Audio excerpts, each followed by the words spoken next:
So today on the Spone Train podcast, we have the sleep doctor, Dr. Michael Breus. And I just want to say that my mom is a big fan. So I told her I was interviewing you today and she was like, oh, no way. He's the author of The Power of When, creator of the course Sleep University, which I'm in the middle of right now, and generally just teaching people how to live healthier lives by sleeping better. You bet. That's the So goal. welcome to the show, doctor. How are you? Thanks, Nick. Thanks for having me. I'm excited to be here. So what got you into the niche of being the sleep doctor? Well, to be honest, nobody just wakes up, in school and says, "Hey, I want to be a sleep doctor." Like that just doesn't usually happen, especially 20 years ago when I decided to do this. So it was actually a rotation during my residency, and nobody wanted it. So I took it as my first rotation because I was like, well, this sounds cool. I mean, I can sleep and there's probably a lot of cool stuff going on. Like I literally had no idea what it was all about. And by the third day, I absolutely fell in love with clinical sleep medicine. And I knew this is where I wanted to spend my career. I mean, dude, I help people fast, like sometimes in 24 hours, sometimes in a week, sometimes in less than a month. It really just depends upon the situation. But if you change somebody's sleep, you change their life. And that's something that I'm interested in being able to have the opportunity to do. Yeah, that's amazing. What a niche to get into, I something know. you don't see every day.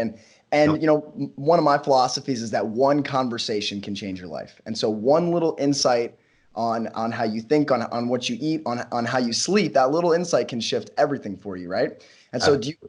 I'm sure you have a ton of stories about just some little tweaks you've made that have helped people. And we can get into that later on, but is there like a story that comes to mind? Well, the story behind writing of the book, The Power of When, is probably one of the most poignant ones for me.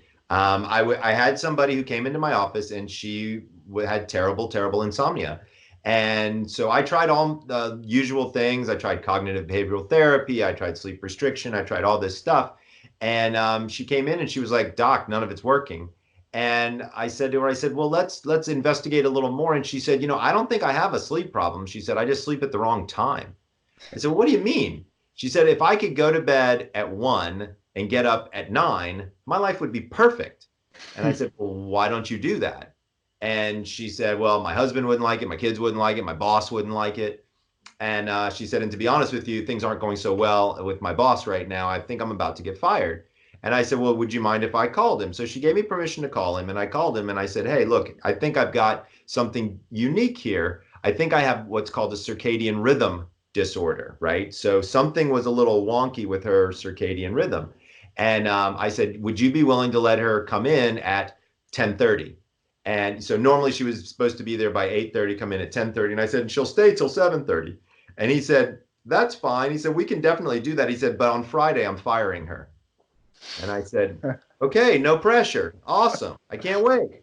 So we set her schedule up, and I called on Friday, and the boss was like, "I have 6 other employees I need you to speak with." Like it was radical change, Wow. dramatic difference just by changing, identifying her chronotype, which she was an extreme wolf, and being able to set her schedule up and educate her boss. Everything fell into place with her. And that was really part of the impetus for the book, The Power of When. And that's kind of one of my favorite stories where it was like, man, I don't know what's going on. And then all of a sudden it became very obvious. That's amazing. Yeah, I worked third shift, my first job out of college, Oh, on and off, and I was miserable. My memory and my health functions, my energy, like I was taking micro naps all day. My head kept nodding, and my quality of life was just miserable. So I can definitely resonate with getting into the right circadian rhythm. oh yeah. So what exactly is sleep, and why do we humans do it?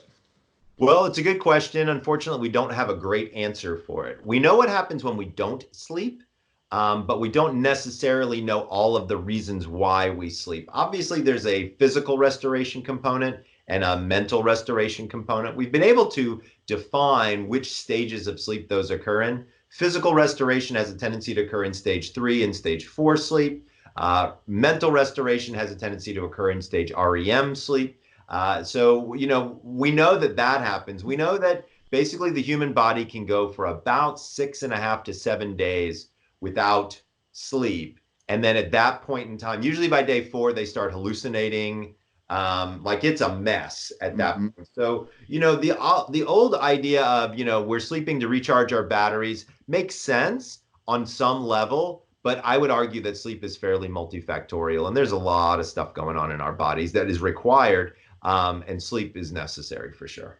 So I'm a hypnotist, and we say the word sleep, right? And with hypnosis, nobody agrees what hypnosis is either. So it's kind of the same thing. All the experts think it's trance or influence, or there's various things. So I think sleep is probably the same way. There's a lot of different things that come Yeah, together. it's a little bit different than hypnosis, only from the standpoint of we've had a lot of opportunity to do a lot of research around it. Not that hypnosis doesn't have research around it. Actually, hypnosis has got quite a bit of research around it. But we're starting to get a much better understanding and have the objective tools to study people, and really understand things like sleep stages and things like that. But yeah, I would agree. It's very similar. So those sleep stages, are those correlated with a specific brainwave frequency as well? They are. And so that's how we identify sleep stages. And so when your eyes are closed, but you're still awake, you're in what's called an alpha state. You're, of course, very familiar with alpha states in the hypnosis world, because that's a place you want people to start. And then you can bring them into a different place. Once you hit stage one and stage two, it's mixed. There's not as much alpha, and you move into a different brainwave. You have these things called spindles and K complexes. But to be fair, while stage two does a decent amount of stuff, it's not the most important stages by far. You definitely move into stage 3, 4 when you have what are called delta waves. These are slow brain waves. And this is how we identify stage 3, 4. And then during REM sleep, we have what's called beta and theta. And so those waves are very prevalent during that period of time. Okay, amazing. So let's segue into emotional health. And really, I guess it's what happens when we don't get enough sleep is where we see the emotional health issues. Yeah, absolutely. So my daughter really put it best. She's like, Daddy, when people aren't sleeping, they're grumpy fish.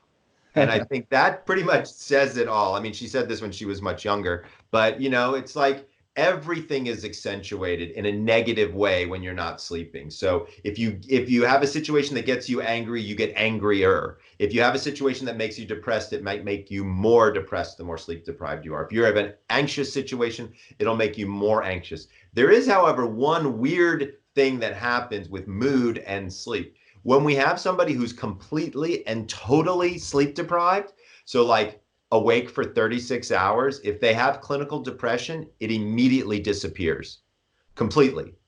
Unfortunately, it comes back with a vengeance right after you finally go to sleep.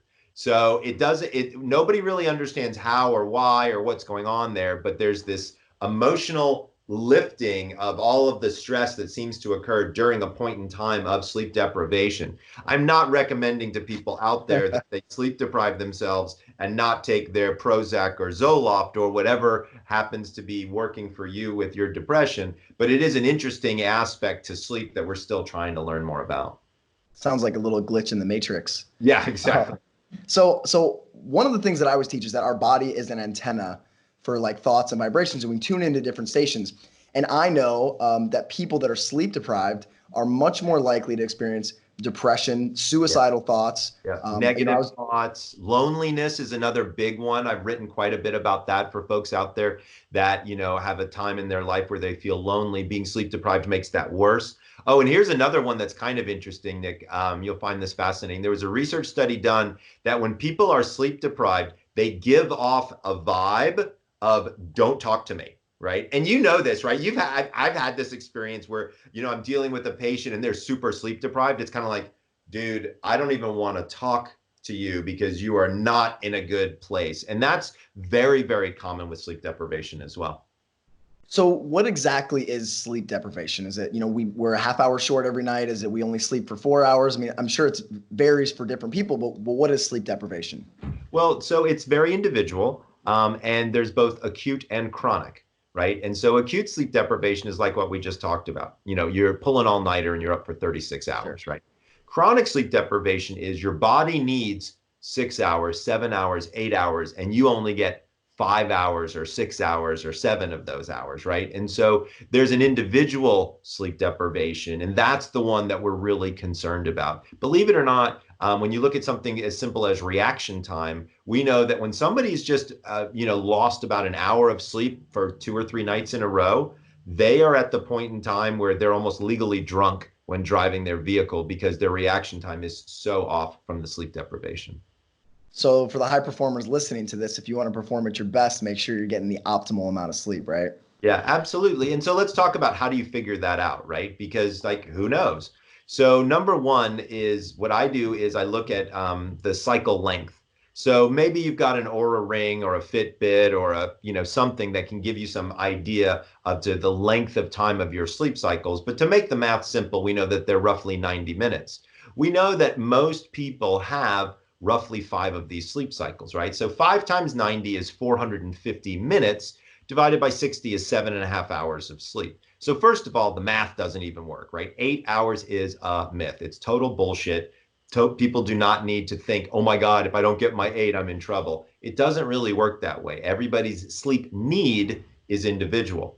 But once you kind of get the cycles and the lengths and that kind of stuff in your head, what I have people do is I have them look at their socially determined wake up time. So in my house, our dogs get up around 6:15, and so that's my socially determined wake up time, right? And so to make the math simple, let's say it's 6:30 just to make it easier. So you count backwards from 6:30, 7.5 hours, and that puts my bedtime at 11. Most people don't realize it, but the thing that you have the most control over is your bedtime, right? You can't necessarily control when your dogs are waking up, but you can control when you want to go to bed. So I have people start with this simple formula of 7.5 hours from their wake up time. If they can wake up without an alarm 5 minutes before they're supposed to wake up, then you figured it out. Let me tell you what happened with me. So I did this experiment and it failed. I went to bed at 11 and I woke up at 5:30. Went to bed at 11, woke up at 5:30. Dude, the only thing I hate more than mornings are morning people. Okay. So like I was not down for being up that early. So I pushed my bedtime to midnight. All of a sudden I'm waking up around 6:15, 6:30. And then I realized my cycle length isn't 90 minutes. My cycle length is actually 80 minutes. Now, how would I know that? Well, guys, I work in a sleep lab, so that's not too hard for me to figure out. But you can use a ring, the Aura ring, or you can use your Fitbit or whatever, and you just count the average number of minutes between REM periods, and that'll give you an idea of what your cycle length is, and then you just run the formula. Very cool. So it sounds like you're a bear, just like me, huh? I'm a wolf. You're a wolf. Okay. I don't know enough about him, so I'm kind of guessing, but I'm a bear. So I have one question though. What happens when you wake up mid-cycle, right? You don't get that full resolution of a cycle. It sucks. So it's just like waking up from a nap and feeling worse, not better. It's called sleep inertia or sleep drunkenness. And so there's this overwhelming feeling of like, oh, I want to go back to sleep, especially if you wake up in stage 3, 4. Waking up out of REM is a little bit easier, but not by much. Okay, so that and I'm guessing that carries with us through the day, right? And affects our performance all day. All day. I mean, yeah, you can have a little caffeine and kind of pull yourself out of it, or you can go outside and get some sunlight. That can be helpful, or do a 20, 30 push-ups type of thing to help kind of get the blood flowing, and that can be helpful. But yeah, waking up mid-cycle kind of sucks.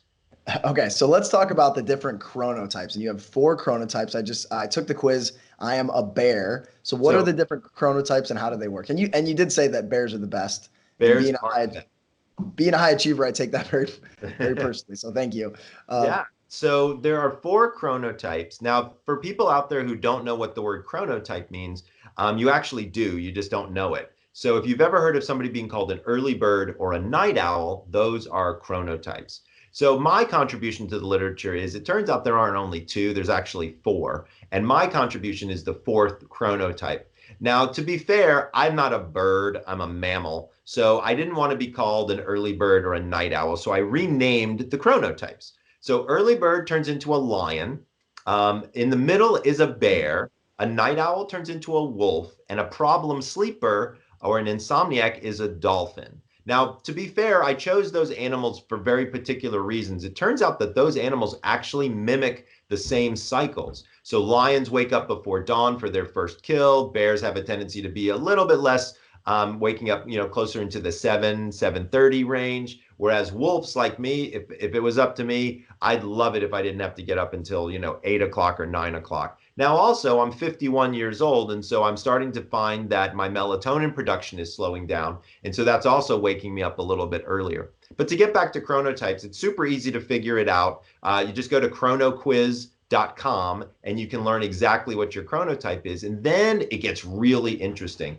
So the reason being a bear is the best is because once I know what your chronotype is, I know what your hormones are doing, and I can show you throughout your daytime very specifically the perfect time of day to have sex, eat a cheeseburger, ask your boss for a raise, go for a run, go to bed, like whatever it is that you want to do. It turns out there is actually a perfect time of day to do that. And once you know the chronotype, you're in good shape. The reason being a bear is so good is because 50% of chronotypes are bears. And our entire society is built on a bear's schedule. So it's much, much easier. To be fair, most people have given me a hard time my whole life being a wolf because I don't like mornings. I'm not really good at talking at that point. I'm the guy who at 8 o'clock at night, I'm ready to go. Yep. Okay, so another quote I would say is "Know thyself," right? And a lot of times it's with our values and our emotions and our body, but really sleep, know thyself as well, right?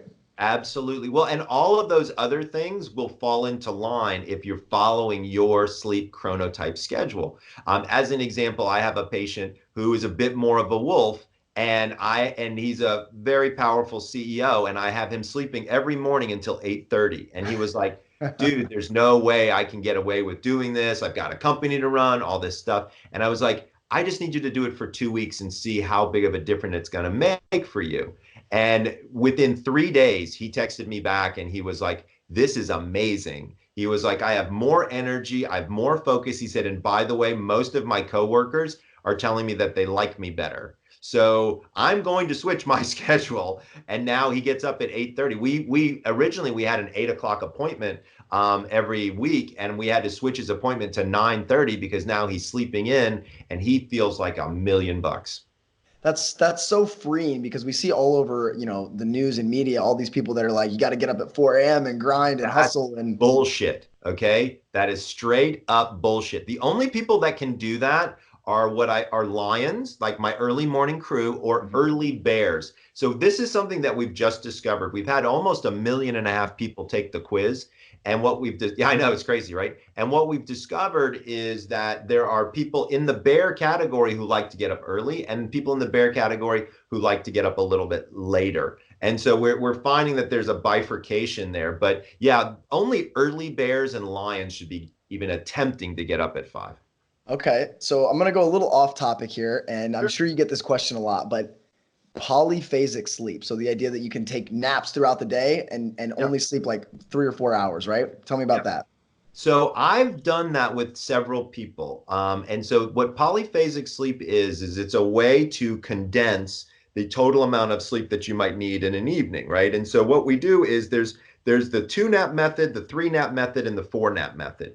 Now, to be fair, the 2 nap method isn't really a big deal. They've been doing it in Latin America for about 1 million years. It's called the siesta, and that's how that works, right? And so polyphasic sleep is nothing new. What's new is when you shrink that amount of sleep at night. And in some cases, I can get it to as low as 3.5 hours of sleep at night with then strategically placed naps throughout the day. But let me be very, very clear. Number one, if you have any proclivity for depression, by week 3, it'll pop, and then we have 2 problems on our hands. We've got depression and we've got sleep issues, and that's not an easy thing to deal with. So that's number 1. Number 2, I've probably attempted this in no less than a dozen CEOs, high achievers, people like that. I've only been successful twice. The regimen is so incredibly strict. You have to go to bed at a particular time, wake up at a particular time. You can only take your naps at certain times. So that means travel is almost out completely. And also, like dinner and a movie, like you can't do it because you don't have enough time to do it. Also, to be fair, I've seen a lot of the people try it and they get really lonely because they're awake when all their friends and their loved ones and their family are still asleep. So, again, while it's an interesting idea, I've really only had 1 or 2 people do it successfully. That's good to know. I remember reading about it before, and I think Tesla or Edison or one of those Yeah. famous inventors was doing it, and so people were trying to get it. So what interferes with us getting the quality and quantity of sleep that we want? Besides, the social schedules and not understanding our own patterns, what Right. interferes with it? So I would argue that the biggest insulters of sleep, if you would be caffeine, alcohol, and lack of sunlight, believe it or not. So caffeine is pretty obvious. Most people don't know, but caffeine has a half-life of 6 to 8 hours. So you really should be stopping caffeine by about 2 p.m. That way it doesn't affect, 10 o'clock if you're trying to go to bed. Alcohol, of course, makes you feel sleepy, but it definitely keeps you out of stages 3 and 4 sleep. It's really not great for sleep in many ways. And unfortunately, alcohol is the #1 sleep aid in the world. More people use alcohol to put themselves to bed than anything else. And let's be fair, right? Like there's a really big difference between going to sleep and passing out, right? So we want the going to sleep side of things, not the passing out side of things. And then sunlight turns out to be a really interesting one. Also hydration. People don't realize it, but sleep is a dehydrating process to the body, right? So as we're breathing at night, we breathe out in the moisture in the air. We lose almost a full liter of water every night. So we really need to replace that. And then to turn off the melatonin faucet in our brain every morning, we really need direct sunlight. So the very first thing I have every one of my patients do is grab a room temperature bottle of water, walk over to the window, drink the water, and get direct sunlight because I need to hydrate the body, turn off that melatonin faucet. And then I have very specific morning routines that I do for different patients to give them energy, to do all these different things. So when I was a wrestler, we always expected to lose a pound or two in our sleep, right? We called floating that, and that's just water weight though, right? Right, absolutely. So going to bed hydrated is a good one. And would you say that it's vitamin D specifically that contributes to our quality of sleep? Well, if you look at it, we know that, well, there's several vitamins that are important for sleep, to be clear. So vitamin D is a circadian pacemaker. And so that's critical, critical, critical. I personally take 5,000 international units of D3 every single morning. Magnesium turns out to be incredibly important as well. Magnesium functions in over 300 different areas of our body and does a lot of important stuff. But unfortunately, we have to eat the magnesium to get it. And a lot of our soil has been so over-tilled that a lot of the leafy greens, I mean, dude, you could eat a bushel of kale and still not get enough magnesium in your system. So I'm a big fan of magnesium supplementation. Some people prefer it at night because it calms them down. Some people prefer it in the daytime because it kind of gives them a sort of a chill vibe, if you will. Other vitamins that are critical, critical, critical for sleep are all of the B vitamins. So all of them have effects on REM sleep, on circadian rhythmicity, and things like that. So making sure you get your Bs is also critical. Okay, that's definitely some good stuff to implement. What about our environment? Because I know they talk about the blue lights are bad. You see those people wearing the orange glasses and a lot of different environmental factors. So I would say that 75% of people's sleep problems is usually between their ears, right? So it's anxiety, it's depression, it's stress, it's all these things. The other 25% I feel is a pretty decent split between environment and substances that you're ingesting, whether that's caffeine, nicotine, alcohol, but in some cases, it could even be your medicines.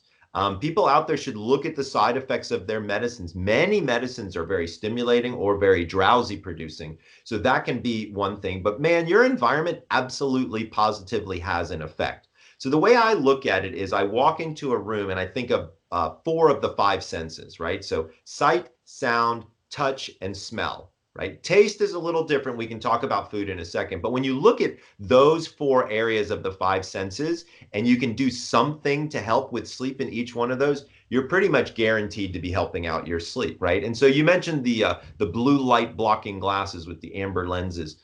Those are critical. If you could purchase one product these days, I would argue that's probably the one. I had to develop my own line of them because quite frankly, I didn't like the ones that were out there. And you might have seen that I actually had them at the UPW event, which was a lot of fun. I did. Yep. Yeah, people were definitely grooving on those. And I developed them because both of my kids are gamers and they would play games until midnight and then try to go to sleep and then wake up at, 9 o'clock or 8 o'clock or whatever. And it sucked for them. And so here's what I did is I turned off the router in my house, right? It took about 30 seconds, and then all of a sudden, both of my kids yelled, "Dad, the internet's broken." And I said, "I don't think it is. Come down here." And they walked down here, and I said, "I turned off the router, and I'm not turning it back on until you put these on." And I handed them blue light blocking glasses. So to be fair, my kids thought I was crazy. They said, "No way." And I said, "I ain't turning on the router until we do it." And I said, "Let's just do it for a week." Now they love them. They take goofy pictures of them and post on Instagram with them, like, look what my goofy sleep doctor father makes me do type of thing. But they use them and they've noticed that eye strain has started to reduce because, we're in front of computers all day long Right. and not getting that blue light. People don't realize it, but blue light hits a very particular cell in your eye called a melanopsin cell, and it turns off the melatonin faucet in your brain. Hmm. We don't want that at night. Great for morning time, shitty at night. Yeah, that's great. So we'll have to provide a link to those to get some of those glasses in the show notes. Yeah. So one thing you mentioned was that between the ears, right, our stress and worry is one of the Oh, yeah. biggest factors for preventing sleep, and one of the biggest factors that increases stress and worry is a lack of sleep, right? So it's Right. like a feedback It's loop. like this weird cyclical mess for sure. So I'm guessing that people that, they start to worry, they lose sleep, then it increases and they get stuck in this cycle. Yep. And, the doctors are giving them meds. And I have Yep. a buddy that's a hypnotist who's been doing research, and he says that one of the side effects of antidepressants is insomnia. It is. And Absolutely. so how do people overcome that loop that they get into? And I know your sleep course is a big part of that. Yeah, well, so here's the bottom line here. And I tell people this all the time, and I really want people to listen. Sleep is a lot like love, okay? The less you look for it, the more it shows up, right? So if you're out there in the dating scene and you're just dying to find a partner, you never find the right person, right? Never.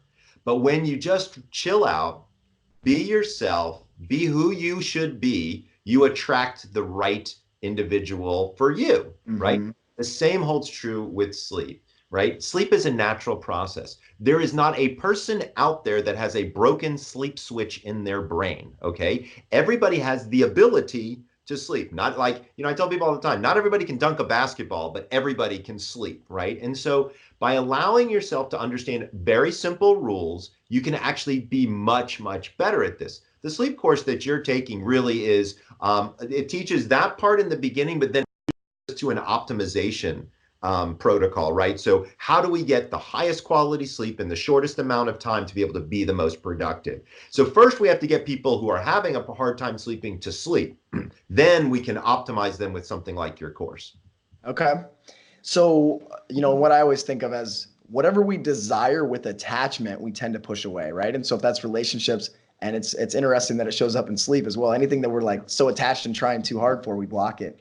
Yep.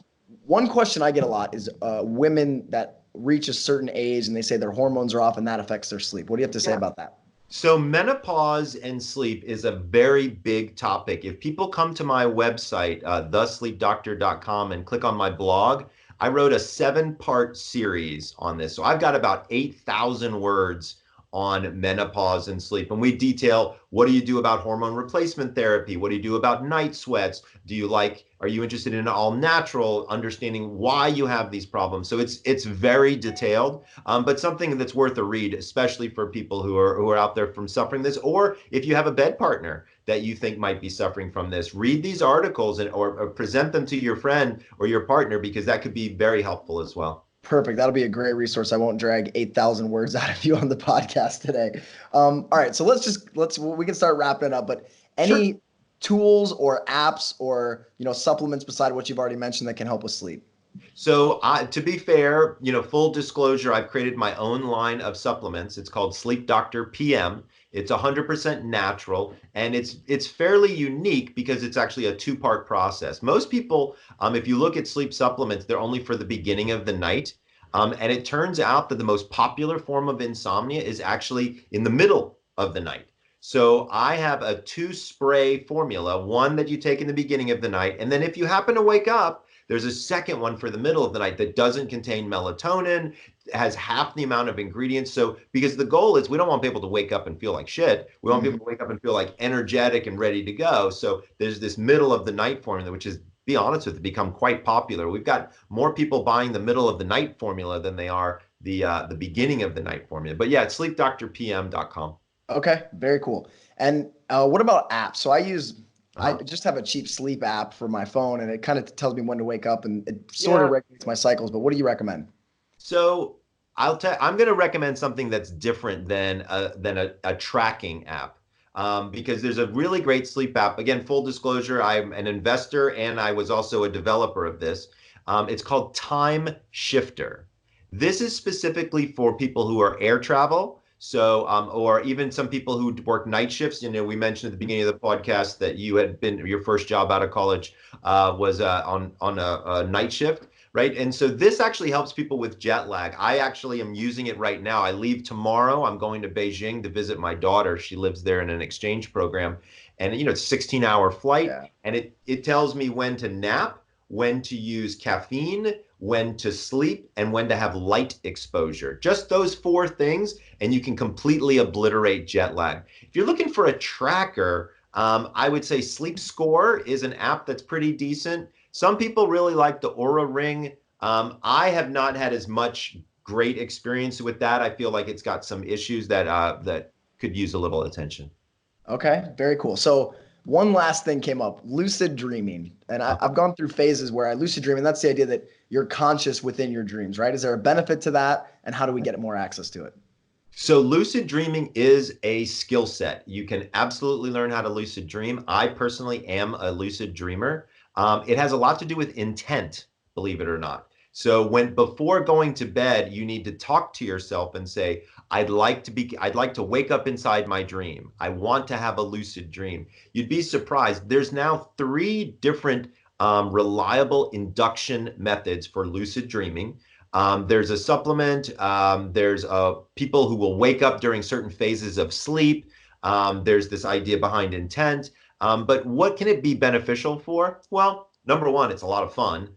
You can fly, you can have sex with a supermodel, like you can do whatever you want, right? Which is pretty cool. Some people would argue that if we get to the point where we can control the lucid dreaming environment, I would argue that that's a great place to work out things like depression, anxiety, stress, right? Where you're not concerned about your physical Mhm. universe because you're safe, you're asleep, you're in your bedroom, it's dark, blah, blah, blah. But this is now your emotional, spiritual, mental side of things that you can start to tap into. So I'm a fan. You can actually, there's a weekend course that you can take to learn how to become a lucid dreamer. I think of all places, it's in Hawaii, which I can't think of a better place to learn how to sleep than Hawaii. It's with a very famous lucid dreaming researcher. His name is Dr. Stephen LaBerge. He's actually the person who discovered lucid dreaming, and he knows his stuff. It's pretty cool. Very cool. And in general, dreaming is something where we can kind of resolve our unresolved emotional Well, baggage, right? In here's some the ways. thing. In some ways, yeah, but here's the thing to remember is dreaming doesn't have, like, people ask me all the time, hey, Michael, can you do dream interpretation? To be honest, I can't. Here's why. You are the best person to interpret your dream, right? And so if you wake up from a dream and you write down everything that you were thinking about and you start to look at that, it will start to make sense to you. But like if you're in an ocean swimming, it doesn't mean that you hate your mother or something stupid like that, right?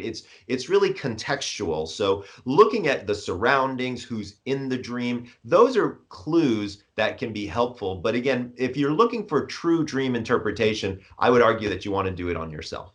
Because it's more of we create our own internal metaphors, right? And those dreams are Absolutely. almost a metaphor for Yeah, what's going on. Okay, exactly. well, amazing. So it's been amazing having you. Is there any last thoughts that you want to leave us with? You know, here's what I would tell people is sleep is a skill set. You can absolutely learn how to sleep. You can learn how to optimize your sleep. Nick, you're taking my class, and so you can maybe tell people a little bit about your experience so far. You know, and maybe even we can come back after you've completed the class and maybe do one of these again and talk Okay. through some of those different ideas and things that work, things that didn't. You know, nothing's perfect. And I would argue that everybody out there can get a good night's sleep. Absolutely. So I would highly recommend the course. About halfway through it, and I've implemented quite a few things. But Amazing. either way, people are leaving this interview with a lot of different things to implement and think about. So I appreciate your time and thank you so much for coming on. Hey, it's my pleasure wishing everybody out there sweet dreams. And I hope the course will help everybody out there, or swing by the website and grab some cool information.